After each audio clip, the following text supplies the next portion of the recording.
Hi, my name's Phil. I like talking about politics, and in this video I'd like to discuss the potential change of language that's coming out of Downing Street, which seems to suggest to some that Rishi Sunak has essentially given up on his 5 promises. So it's just over 4 months after he made those pledges, so what's changed? But first, if you'd like to be notified of daily news and politics, please subscribe to the channel. So it was only earlier this week I was talking about the problems that Rishi Sunak was running into over his so-called 5 priorities or 5 pledges. You know, these were to halve inflation this year, then to grow the economy, reduce national debt, cut NHS waiting lists and pass new laws to stop the boats. Now, the last 4 promises didn't have a deadline, but you assume if not by the end of the year, then at least in time for the election. But some people think there's been a bit of a change in tone from Downing Street in terms of these promises, with emphasis now being put on the word priorities rather than pledges. Now, being fair, when Rishi Sunak announced these in his New Year's speech, he did describe them as priorities, but he also described them as pledges. And he said that these were pledges so that people could feel things were getting better. That is how he described them. And strategically, it makes sense. The position Sunak finds himself in is that he is sitting on a legacy of 13 years of Tory failure. Ask the Conservatives what they've achieved. They'll say Brexit's not really achievement in many people's eyes. And then what else? What have you done? Is the NHS better than it was in 2010? No. Is policing better? No. Schooling better? No. What's better? Nothing. He cannot even fall back on an argument that a Labour government would somehow be worse. They're still trying the argument anyway, you would, wouldn't you? But it's not having any serious impact anymore. However, a party that's been in opposition for so many years does still represent an unknown for voters. Sometimes it's better the devil you know. Sunak's small chance of victory from the jaws of defeat lies in convincing voters that things are getting better under his leadership and that it's better to stick with certain improvement rather than the unknown with Labour. So Sunak came up with what he called 5 priorities to show people things were getting better. Now, in reality, only cutting NHS waiting lists is what people are actually prioritising. That's the only thing that will actually make people feel that things are getting better if he were to significantly cut waiting lists. But his pledges were chosen to be either deliverable without needing any particular policies, or at least fudgeable. But it's all been going a bit wrong. Part of Sunak's aim, for example, was to cut waiting lists, and he had a series of markers for that. And the first one was supposed to be for last month. By the end of last month, nobody should be waiting more than 18 months for hospital treatment. The target has been missed. Hardly a surprise. The Tories have been missing their own NHS targets ever since they came to power. So Sunak's chances of cutting NHS waiting lists in a way that people will recognise is an improvement is now remote. He hasn't even dealt with the industrial action in the NHS. I mean, that was job 1. Any plans for actual improvements are pie in the sky without addressing the basic issue of staffing. But we also see from the latest economic news that inflation may not halve this year after all. This pledge was the only one with a deadline, and it's because it should have been easy.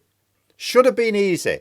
Being clear, Sunak is not doing anything to reduce inflation. He could do, but he's not. But it is expected to fall rapidly this year anyway, because we know what's causing it, and we know that many of the pressures that were causing that global inflation are falling away, indeed have fallen away.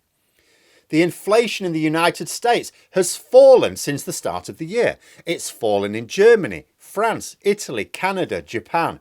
So every single G7 economy has seen their inflation, as reported in March, latest figures, fall compared to January, as expected, but not in the UK. It has technically increased 0.1% in March compared to January. But what's really happening is that it's staying roughly the same. 0.1% increase or decrease doesn't really matter that much. It's roughly the same, when other major economies are seeing significant falls. And our inflation rose the highest, so we should have seen the quickest fall as well. But it's remaining stubbornly high. Now, inflation is going to fall this year, of course. It's already shown signs of doing so. For a start, when energy bills finally come down, which is supposed to happen later this year, that will inevitably reduce inflation. But Sunak said it would halve this year. If it doesn't, then his easiest pledge, and the one with the clearest deadline, fails. The current economic forecasts are for a contraction of the economy this year. So he says he's going to grow the economy. I mean, it might grow by a small amount. A forecast now may not be the same as at the end of the year. But the fact that it is more likely to contract will be a worry for Sunak as well. Because although he didn't give a deadline for this, people might reasonably suppose that they should expect growth this year. Well, you're saying you're going to halve inflation this year, so why wouldn't you have meant growth this year?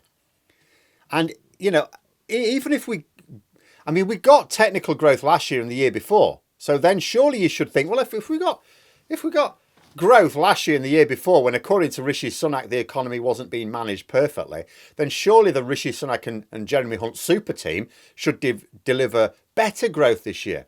And this is where the public's lack of understanding of what growth actually is could bite him on the arse. Because his opponents, and remember, they're not all outside the Tory party, are absolutely going to say that this year was way worse than the previous years. Come what may, no matter what the growth ends up being this year. So this promise, no matter what happens, is just as much a stick to beat Sunak with as a shield that he thinks it is to defend himself.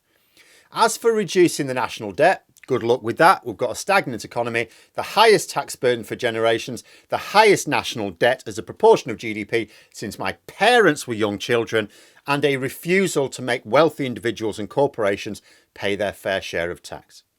And although Sunak gave no deadline for 4 of his 5 promises, yes, that gives him the flexibility to change them to suit himself, but it also gives his opponents and the public the flexibility to determine them as well. After all, if he said he would halve inflation this year, why shouldn't the other pledges be met this year as well? After all, he called them priorities. He's still calling them priorities. Doesn't priorities mean they're the ones you're going to do the most quickly? So if you don't get them done this year, doesn't that mean you've got nothing done this year? Isn't that what that means? As for the new law to stop the boats, as I discussed earlier this week, I am now moving to the opinion that Sunak probably thought his bill would be blocked by the House of Lords to give him an excuse to defer action until after the election. But as this doesn't look like it's going to happen, he'll be lumbered with responsibility for another failure as well. And the news that net immigration is set to continue soaring despite Brexit, that's not helping him. Because after all, think about it from the Gammons' point of view. He's trying to appeal to these people and, you know, their xenophobic attitudes. They don't have a specific issue with asylum. They have an issue with immigration of any form.